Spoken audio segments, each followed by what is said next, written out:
Okay, now we're going to design the front covers of our books. You can design this any way you wish.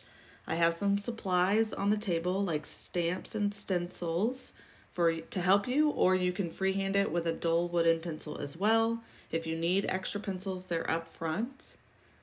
I'm going to show you how to use the stamps. You just need to press firmly. This one says my name.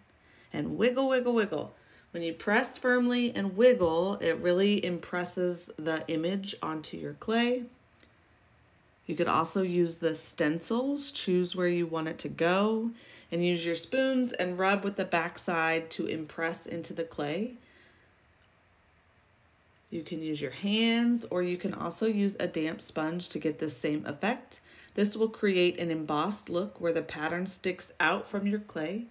You can also use your pencil to trace the stencils if you want to create a carved in effect. I can show you this later when we work on the back cover.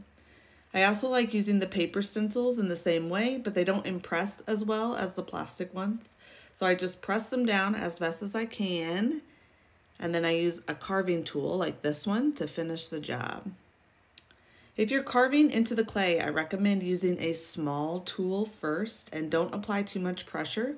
You have to think of it like you're shaving off the top layer. This way you will not accidentally carve too deep.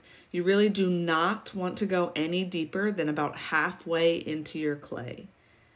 I like this metal carving tool because it's small and I use it to outline my shapes.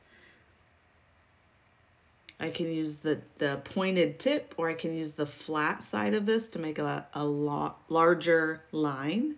I could stop here and use my sponge to clean up my carving, or I could keep going with a little bigger of a carving tool and remove the rest of the inside of this star as well. You can see that every so often I'm cleaning off the tool with my other hand. This is good practice. It's also good practice to use small, short strokes rather than trying to carve really long lines. Again, this will just help you not accidentally carve too deep. Don't worry too much if you're carving and it looks lumpy, because you can clean a lot of that up with a damp sponge. All of that uneven clay and uneven carving spot, if you just take your sponge and rub over the top of it, it'll all smooth out. Remember to squeeze all the water back into your bowl before using the sponge. Here I am smoothing out that carved section. You also want to be careful about smoothing too much because you might accidentally remove your design. If that happens, it's okay. You can always recarve it or re-stamp it. And then when you're finished with your design, you need to smooth the edges of your book cover. We don't want any sharp edges. We want all of our edges to be nice and rounded. You can do that with your sponge. You can also do it with your fingers. And then here I'm going to just demonstrate how to freehand draw some designs as well. This is a modeling tool, but you can do it with your dull wooden pencil. And if you don't like it, remember you can always smooth it off and start over. Clay is forgiving, so don't worry.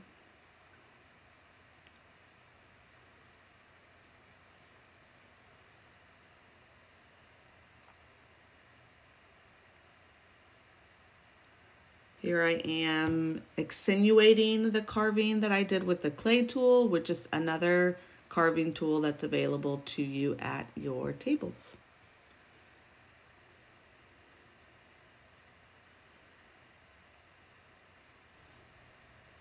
And now on to your back cover. This is where your quote comes into play. I hope you brought a quote that is meaningful to you. You can use the alphabet stencils. If you want for this project, you will need a pencil. If you're using a mechanical pencil, make sure the lead is pushed in. To use the stencils, you can just place them where you want the letter to go and then trace with your pencil over and over a couple of times. Make sure that you are staying on the surface of the clay. You do not want to press all the way through it. You can connect the stencil part of your letters if you want to, or you can leave it there. It's up to you. You can also use a variety of stencils to get a variety of different fonts if you choose, as you can see here.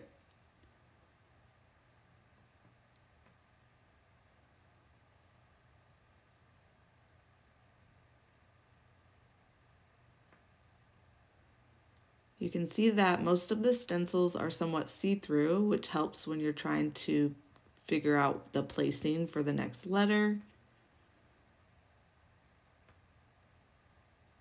You can also use the space around your quote and decorate it. I have a lot of really nice like corner stencils.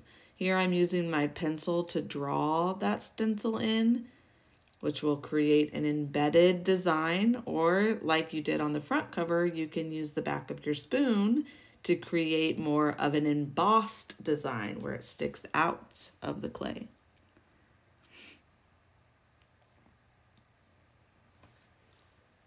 You can see on mine, I've left space for personal stickers. Feel free to do that as well. Here I'm demonstrating using your pencil to freehand write. You can be creative. You can even draw symbols for your words if you want. My quote says, "You are allowed to be," here's a cute little bee for you, "a masterpiece."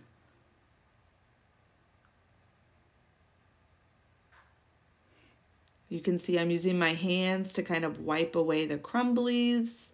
You can also save that for the end and use your damp sponge to do that as well. I like to wipe it as I go.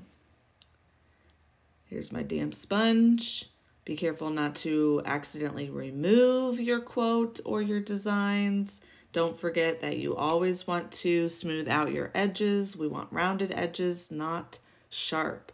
I'm also going to show you how to transfer your quote from your paper to your clay. You need to press the paper to the clay where you want the lettering, and then it's easy. You just trace right over the font on your paper.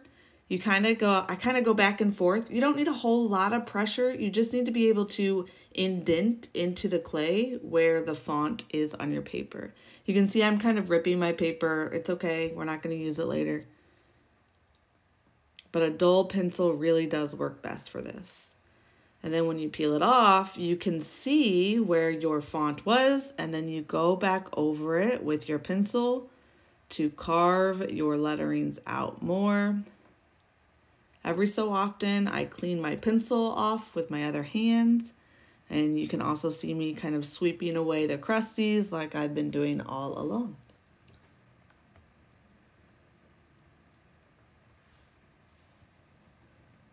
This really only works if you printed your quote out and you printed it out smaller than your slab. I sent you an email and I told you if you wanted to print it out, you needed to print it out 7 by 6. And then don't forget to clean up your edges.